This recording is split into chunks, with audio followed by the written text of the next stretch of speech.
This tiny house with dimension of 7 and 3.6 meter carries the cottage beach concept and is semi-permanent. In terms of building envelope design, this tiny house maximizes transparent openings on the front, back, and some sides of this building with the aim of providing a view of the beach area. The shape of the roof on this tiny house uses a pyramid roof like this, which is tends to be sloping so that the dominant shape of this tiny house is a square when we look at it from the perspective of the human eye. The lobby area in this tiny house almost surrounds the core building. This is because one of the aspects is related to privacy for the occupants or lodgers, and also consideration regarding maintenance of the building envelope. The interior design arrangement of this tiny house is quite simple and prioritizes the aspect of freedom but still maintains privacy for residents and guests. The thing that is not in the interior of this tiny house is a bathroom and toilet, because operationally the bathroom and toilet are positioned separately from this building but are quite close and accessible.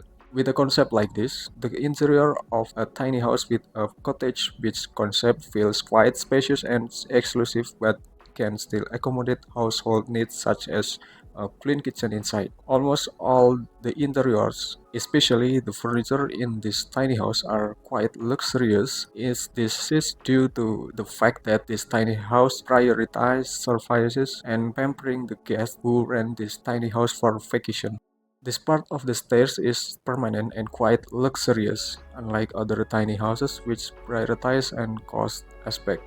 The sofa area is quite luxurious and can accommodate around 3 until 4 seats, and there is also a table in front of it. This dining table area is quite large with an open layout concept located close to the kitchen, which can accommodate up to 5 seats with a layout like this. Principle of the loft bed area is almost the same as that of a tiny house in general, but in this design the loft bed area is quite large, and it is even possible to fill with it with wardrobe and work desk. But this is not focused on because the tourism aspect of the tiny house with the beach cottage concept prioritize simplification and comfort for strayers on holiday for a relatively short period of time. In general, the principle of arrangement and overall design of this tiny house are relatively the same. However, in certain cases, some aspects of a tiny house may not always be included. This of course depends on the context of the tiny house for residential, holiday, or temporary rental purpose. This depends on several aspects. Thank you for enjoying this video and see you in the next video.